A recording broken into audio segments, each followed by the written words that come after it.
Happy Star Wars Day, everybody. But that's not what this video is about, even though I am wearing a Star Wars shirt.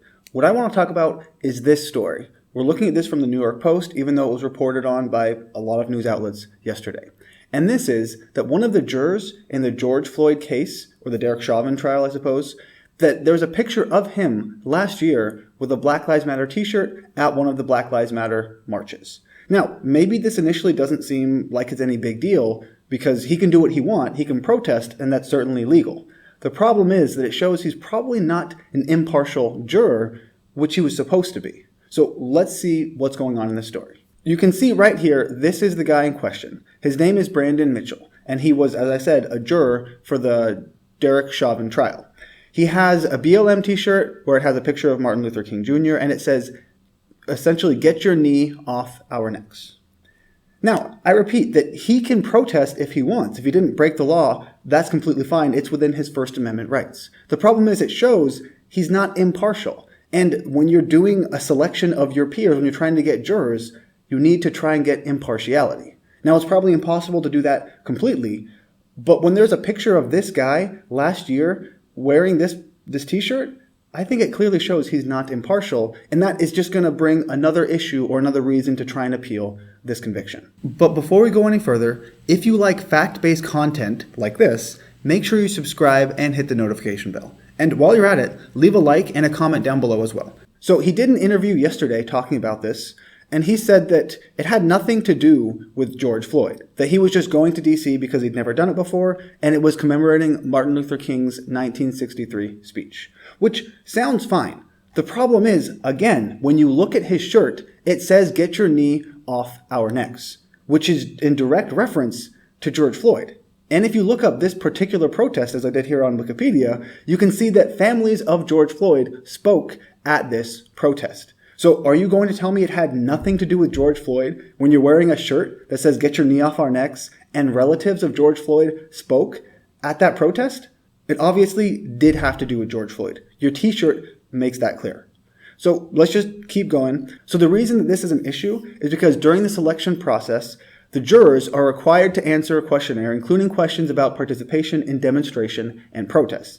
For example, they were asked, did you or someone close to you participate in any of the demonstrations or marches against police brutality that took place in Minneapolis after George Floyd's death? Another one said, other than what you have already described above, have you or anyone close to you participated in protests about police use of force or police brutality? And apparently, Mitchell said no to both of those questions, saying that he was being extremely honest. He gave his views on everything. Now, we've already talked about, it doesn't seem like he was being honest here.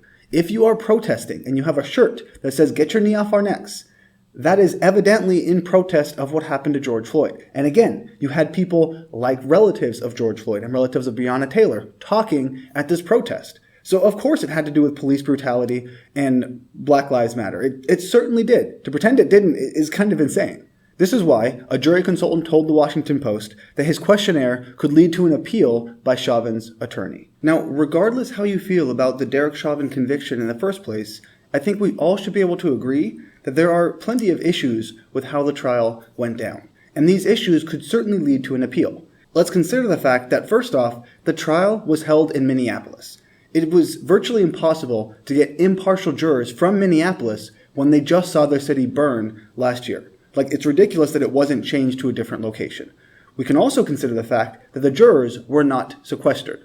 So they still had access to the media, to Facebook, to everything, and they saw very high-profile individuals like the President of the United States talking about how they're praying for the right verdict and how we need to get confrontation, all sorts of things. So to pretend that none of that is relevant is insane. It certainly is.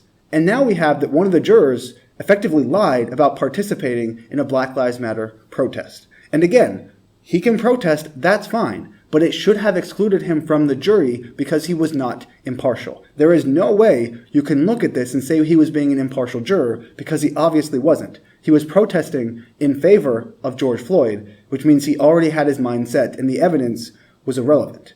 Now, he's probably not the only juror who felt this way, but he's the only one we can, I guess, show for sure had this bias to begin with. So this is problematic.